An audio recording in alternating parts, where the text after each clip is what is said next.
अमावस्या के दिन अगर आप शिव जी को एक कटोरी में पंचामृत बनाकर ले जाते हैं, दूध, दही, शहद, घी, शक्कर, ये सब मिलाकर यदि आप लेकर जाते हैं और ले जाकर भगवान शंकर के सामने समर्पित करते हैं, एक बेलपत्री अशोक सुंदरी, अभी तक आपने जो बेलपत्री चढ़ाई है अशोक सुंदरी के ऊपर, डंडी का मुख जहां से पानी बहता है उस ओर रखा जाता है। पर जब हमें ऐसा लग रहा है कि हमारे पितृ भूखे हैं या हमारे पूर्वज प्यासे हैं या उनको भाग नहीं मिल रहा, इसलिए मेरा कोई काम नहीं हो रहा, इसलिए शिव राजी नहीं हो रहा है, तो ये बेलपत्री के भाग को बदल दिया जाता है। ये बेलपत्री अशोक सुंदरी की जगह पर जब चढ़ाया जाता है तो ये पत्ती का जो भाग है जहां से पानी बहता है उस ओर रखा जाता है और ये डंडी का भाग शिवलिंग की ओर रखा जाता है। और यहीं पर भगवान शंकर को जो तुम पंचामृत बनाकर लेकर गए हो वो पंचामृत चढ़ाया जाता है और वही पंचामृत थोड़ा सा शिवलिंग पर चढ़ा दिया जाता है। उसके बाद में पितृ पूर्वज जल की आस नहीं रखते, न भोजन की आस रखते हैं, क्योंकि शंकर उनको तृप्त कर देते हैं, शिव उनको पूर्ण कर देते हैं। अमावस्या का दिन घर में यदि क्लेश उत्पन्न हो जाता है, आपका धन, आपकी प्रॉपर्टी, आपकी जमीन, आपका प्लाट, आपका दुकान, आपका पैसा यदि किसी ने कब्जा कर लिया और छोड़ नहीं रहा, प्रत्येक अमावस्या के दिन पीपल के वृक्ष के नीचे जाकर 2 दीप लगाइए घी के।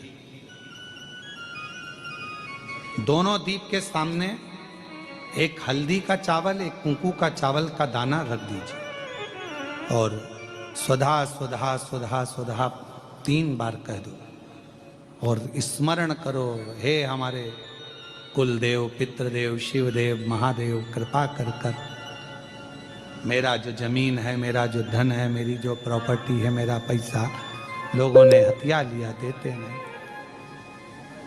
अपना गोत्र बोलकर स्मरण कर कर बाबा मेरा धन मुझे वापिस ला कर दो। एक अमावस्या पर करो, फिर अगली अमावस्या करो, ऐसे 2-4 अमावस्या करोगे। जिसने ले रखा है वो खुद सोचेगा कि मुझे क्या हुआ, कि मुझे देना है, उसका पैसा चुकाना है, धन रखेगा नहीं। पितृ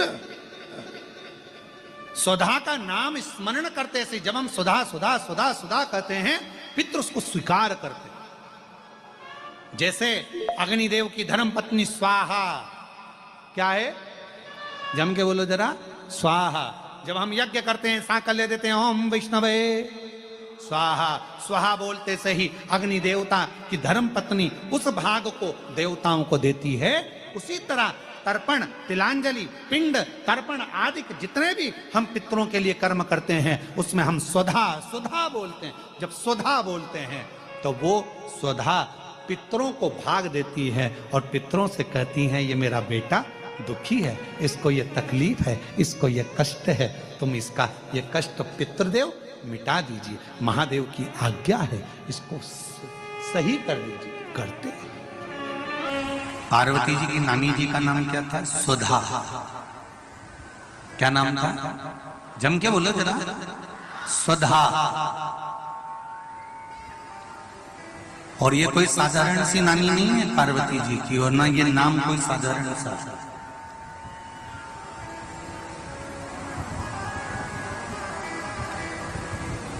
ये वो सुधा है जो पितरों की धर्म पत्नी है, और पितरों की धर्म पत्नी है।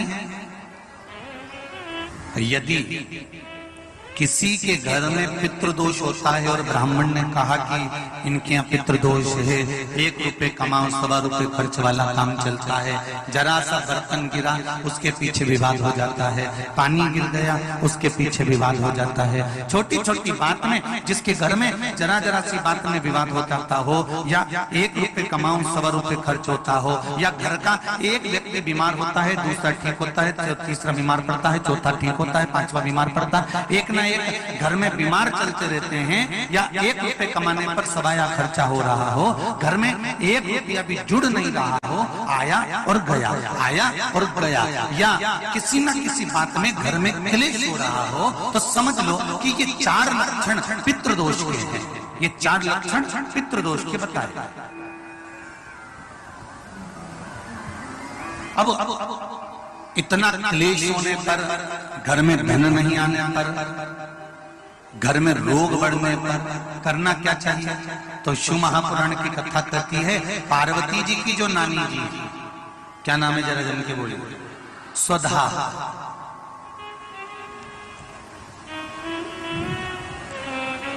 जो पितृलोक में रही और पितरों के साथ में रहने के बाद एक बार इनके मन में यह भाव प्रकट हो गया था कि मैं पितृलोक में तो रह रही हूँ, आपके साथ में रह रही हूँ, पर मेरा मन शंकर भगवान की आराधना में लगा रहता है। तो स्वधा भगवान शिव की आराधना करने जब जाती थी तो पितृ उनकी आराधना के लिए संपूर्ण सामग्रियां सिद्ध कर देते थे और संपूर्ण सामग्रियां सिद्ध कर स्वधा को दे देते और स्वधा जाकर पितृलोक से जाकर भगवान शिव की आराधना करते। पहले की अगर आपने कथा सुन रखी होगी टीवी के माध्यम से, आस्था के माध्यम से या फेसबुक यूट्यूब के माध्यम से, तो आपको कहा था शंकर भगवान को जल चढ़ाने से 3 दोष समाप्त हो जाते हैं। पहला पितृदोष, दूसरा कालसर्प दोष और तीसरा वास्तु दोष।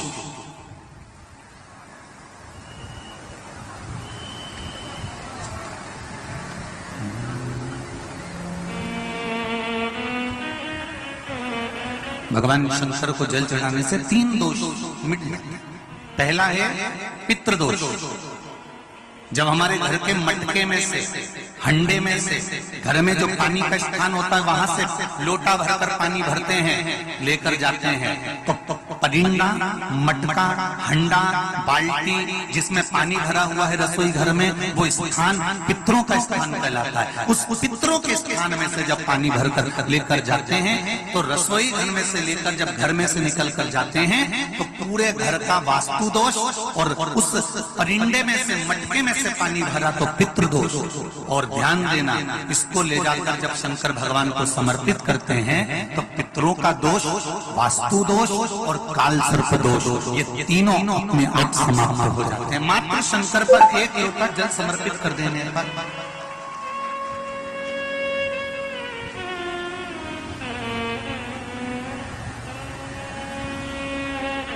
केवल 1 लोटा जल चढ़ा देना।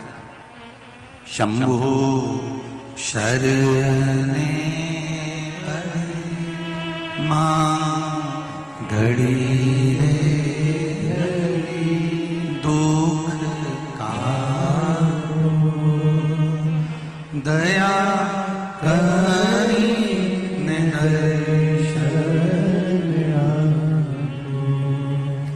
दया करी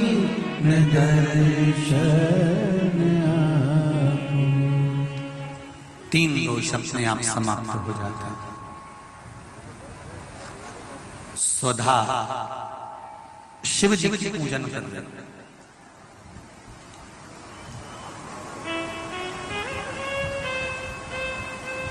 इतने में किसी ने आकर कह दिया, स्वधा तुम्हारी जो लड़कियां हैं 3, तुम्हारी जो पुत्रियां हैं 3, मैना, धन्या, कला, ये तुम्हारी जो 3 पुत्रियां हैं, ये 3 पुत्रियों को श्राप लगा और संतों का श्राप लगा है कि इनको मृत्यु लोक में जाना पड़ेगा।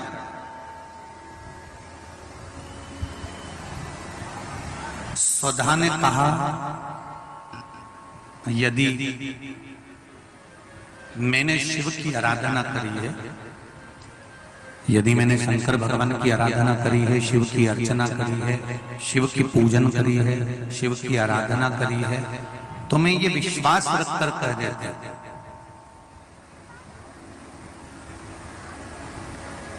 कि मेरी बेटियां अगर मृत्यु लोक में गई तो ये तीनों के गोद में स्वयं 3 देवियां ही आकर विराजमान होंगी, ये मेरा विश्वास करता हूं। आस और विश्वास ये 2 हर किसी पर नहीं किया जाता। बोलो सही है कि गलत है? आस भी हर किसी से नहीं लगाई जाती, आस उसी से लगाई जाती है जो पूरा कर सकता है, और विश्वास भी उसी पर किया जाता है जो पूर्ण कर सकता है। इसीलिए आप लोगों से करबद्ध निवेदन है, दुनिया के लोगों से आस मत लगाकर बैठना कि हमारा लड़का बड़ा होगा, उसकी जब शादी करेंगे तो वहां से कन्यादान में 1 लाख रुपए मिल जाएगा, वहां से 2 लाख रुपए मिल जाएगा, वहां से टीवी मिल जाएगी, वहां से फ्रिज मिल जाएगा, वहां से ये सामान मिल जाएगा।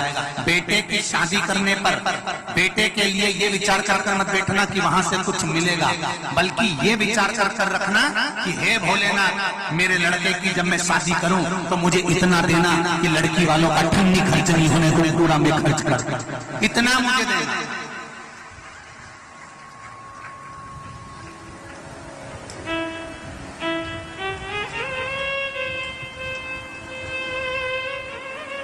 हम क्यों लड़की वालों से आस लगा कर बैठे कि लड़की वाला आएगा तो लड़की वाला फ्रिज देगा, तो लड़की वाला टीवी देगा, तो लड़की वाला LCD देगा, तो लड़की वाला ये देगा, तो लड़की वाला क्यों? और दुख यही चालू होता। इतनी आस लगाकर बैठी थी और लड़की वालों ने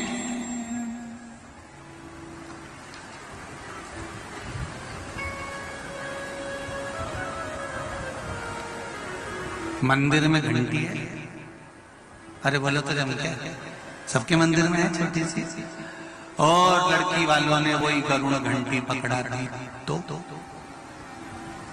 विचार करिए, फिर जब आस टूटती है ना तो घर में क्लेश होता है। आस जब टूटी ना, हम वहां गए थे, बताओ, हम इतनी सास पिटारी आई, सास की अटैची आई, उसमें 2 साड़ी अच्छी रख लेना थी, ऐसी बेकार साड़ी आस लगा के बैठी थी ना, टूट गई। पर हर पल, हर घड़ी, हर क्षण उसको 1 लोटा जल समर्पित करना मत भूलना। 1 लोटे जल की परिभाषा को जानना, और वो जाना स्वधा ने तुरंत कह दिया, मेरी बेटियां अगर कुछ प्राप्त करेंगी तो शिव तत्व से प्राप्त करेंगी। मैंने अगर शंकर भगवान को 1 लोटा जल चढ़ाया है तो मेरी बेटियों को दुख नहीं झेलना पड़ेगा, ये मेरा विश्वास करता है। और वही हुआ। स्वधा की 3 बेटियां थी, मैना, धन्या और कला। मैना की गोद में पार्वती, धन्या की गोद में माता जानकी, और कला बनी कीर्ति, जिसकी गोद में राधा जी खेली हैं। ये कोई साधारण सी स्थिति?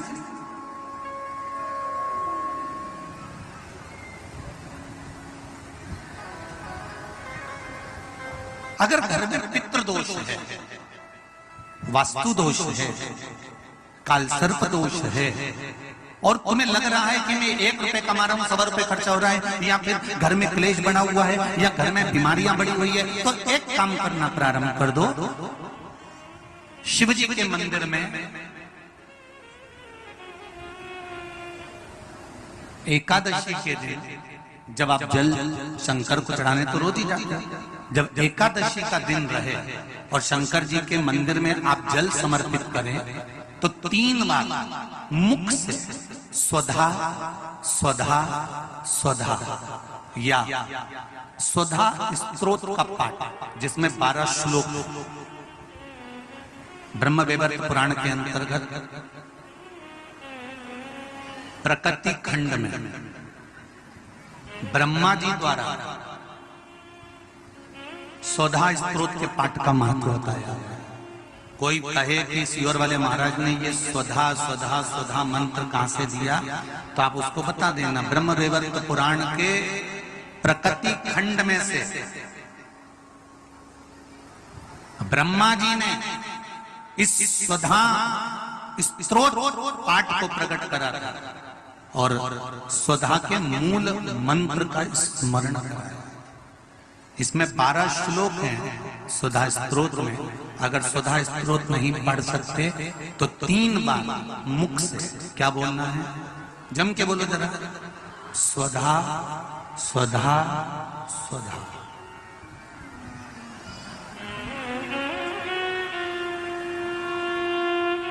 पीछे धा है, हा नहीं तो तुम स्वाहा स्वाहा स्वाहा कर। पीछे क्या है, धा, धनुष वाला।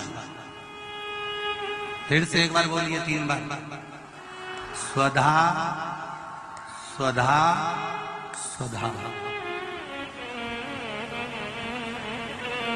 और एक बात और ध्यान दीजिएगा,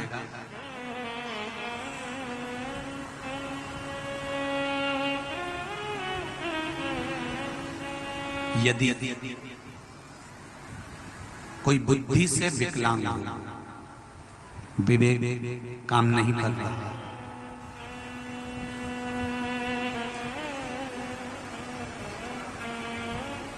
अगर विवेक काम ना कर रहा हो, माइंड से कोई कमजोर हो, तो जब स्वधा के नाम से आप शंकर भगवान को जल समर्पित करें,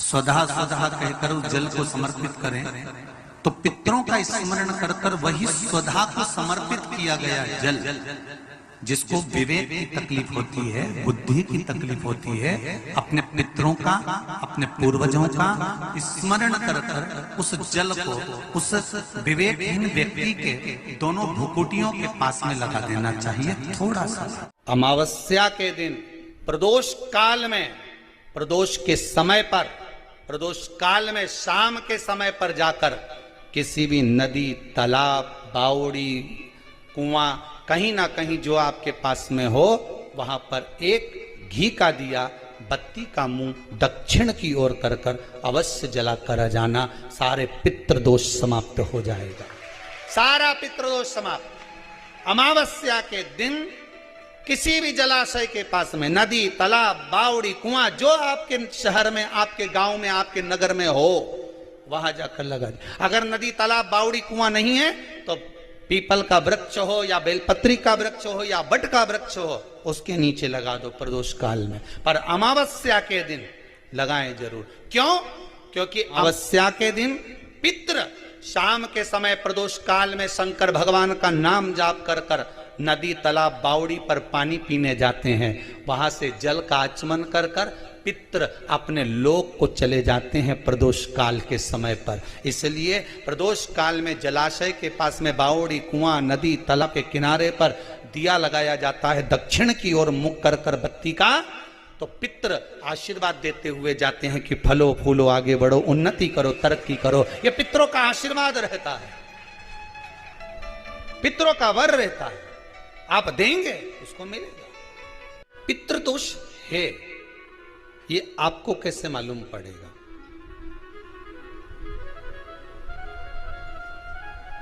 पितृ भूखे हैं, इसका तो वर्णन हमने पहले कर दिया कि रात्रि को जब आप सोने के बाद में 1-1.5 घंटे बाद अगर आपकी नींद खुल जाए, 1 घंटा 1.5 घंटा आप सो लिए, उसके बाद जो नींद खुली तो 1-1.5 घंटे तक अगर आपको नींद नहीं आ रही है, रात्रि को सोने के बाद में 1 घंटे बाद जब उठे तो आपको प्यास लग गई, भूख लगने लगी, प्यास लगने लगी कि मेरे को पानी पीना पड़ेगा, घबराहट हो रही, पानी पीना पड़ेगा।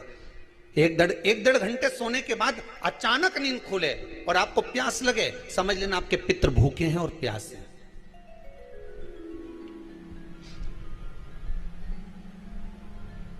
वो भूखे और प्यास हैं, उनको जल की जरूरत है।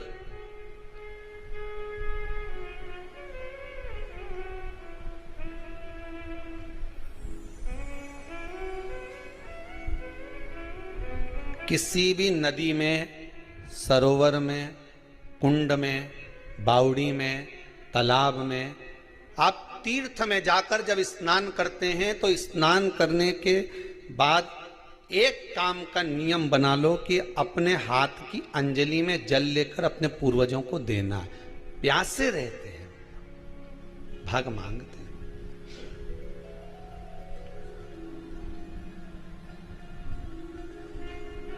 भाग प्राप्त करना। 3 वृक्ष पितरों के तुल्य हैं। पहला पीपल, दूसरा बट वृक्ष, तीसरा बेलपत्र का वृक्ष। ये पितरों के तुल्य हैं। अगर आपको रात्रि में नींद नहीं आ रही है, ऐसा लगता है कि रात्रि को 1 घंटा 1.5 घंटा सोने के बाद कुछ गलत गलत विचार आने लगते हैं, नींद सुबह 3 बजे तक, 4 बजे तक नहीं आती, 4 बजे के बाद फिर नींद आती है, तो एक प्रैक्टिकल जरूर कर कर देखना। एक प्रैक्टिकल करने में क्या जाता है, प्रयास करने में क्या कुछ जाता है क्या? प्रैक्टिकल कर कर देखना। कि कहीं सीवर वाला महाराज झूठ तो नहीं बोल रहा, तो प्रैक्टिकल करने में कुछ नहीं जाए। 1 लोटा पानी लो, उसमें थोड़ा सा कच्चा दूध डाल लीजिए, बेलपत्री का पेड़ या पीपल का पेड़ या बट का पेड़, इन पेड़ के नीचे ले जाकर उस दूध को दोपहर में सुबह 10 बजे से लेकर 12 बजे के बीच में ले जाकर चढ़ा दीजिए। रात्रि को फिर ना आपको प्यास लगेगी ना भूख लगेगी, नींद एक बार लगी तो सुबह ही खुलेगी। प्रैक्टिकल करने में क्या जाता है? पानी डालने में तुम्हारा कुछ जाएगा? अरे बोलो तो सरी, हमें 10 रुपया का दूध जरूर उसमें, और तुम इतनी चतुर हो, इतना सारा दूध थोड़ी डालोगी, तो 2 चिल्ली डालोगे। कहाँ तुम इतना डालने वाली हो है?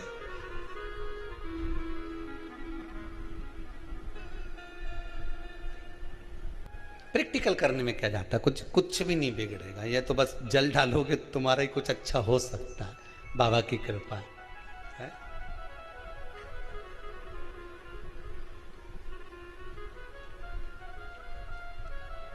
तीन वृक्ष पितरों के तुल्य हैं। पहला जम के बोलिए पीपल, दूसरा बट वृक्ष, तीसरा बेलपत्री का वृक्ष। तीन पीपल के वृक्ष में 52,000 ब्राह्मण एक साथ निवास करते हैं, इसलिए पितृतुल्य है। बट वृक्ष ब्रह्मा जी के मस्तक से बना, इसलिए पितृतुल्य है। और बेलपत्री का वृक्ष माता पार्वती जी के अश्रु से बना। जब आंसू गिरे थे माता जगत जननी जगदम्बा पार्वती के, उस समय पर पितृलोक में हलचल उत्पन्न हो गई थी। हमारी नातिन की आंख में आंसू कैसे आ गए? मैनावती की पुत्री है,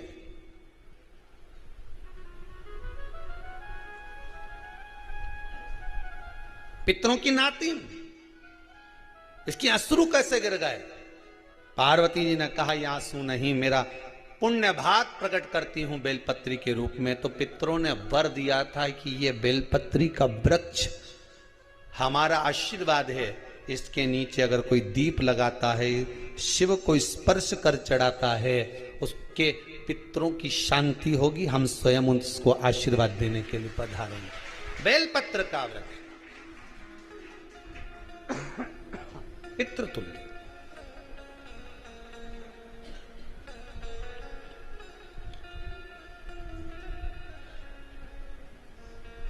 तो रात्रि को अगर भूख लग रही है, प्यास लग रही है, तो पितृदोष।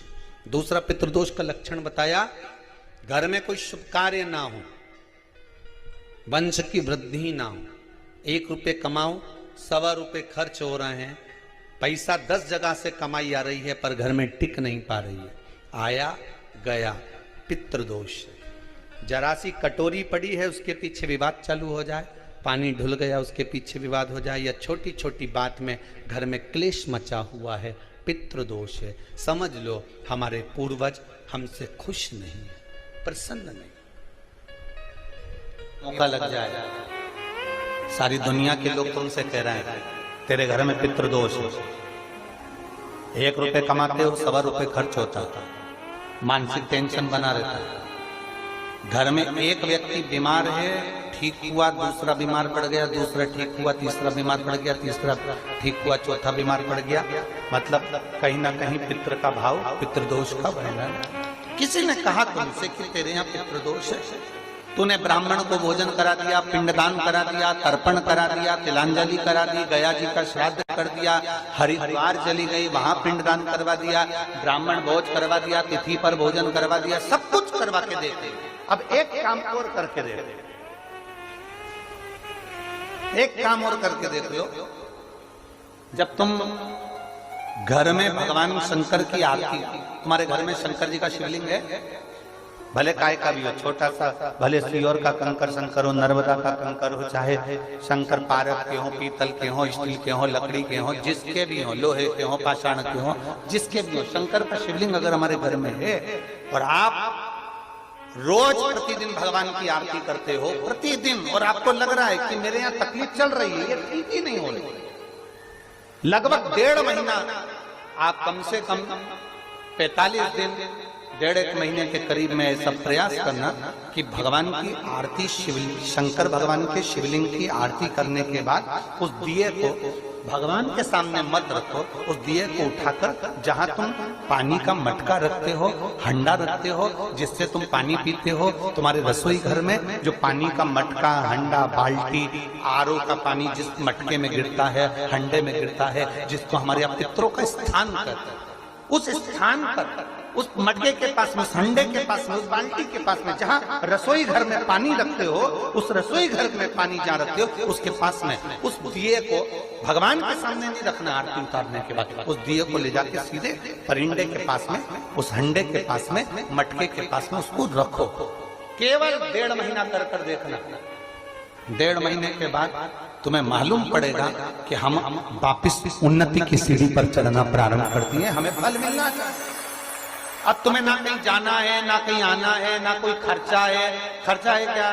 ईमानदारी से बोलो, कोई तुम्हारा लाखों का रुपया लग गया क्या? रोज आरती करते हो रोज आरती। बस आरती का नियम बना लो कि हमको पितृदोष किसी ने बोला है, हमारे घर में अशांति है, पितृदोष है, कोई कह रहा है कि तुम्हारे घर में पितृदोष है, हमने सब कुछ करके देख लिया। अब हमें ये करना है कि महादेव की आरती जब होती है तो उसकी ज्योत का दर्शन करने पर 1000 कपिला गाय के दान का पुण्य मिलता है। तो ये पुण्य हम हमारे पितरों को देते हैं जिससे उनकी मुक्ति हो जाए और हमें आशीर्वाद प्राप्त। उस दिए को नीचे नहीं रखना, आरती उतारने के बाद आरती पूरी हो जाए तब उस दिए को ले जाकर, जब आप ले जाकर उसको रखें तब उस स्थान पर रखें जहां पितरों का स्थान, जहां पितरों का स्थान।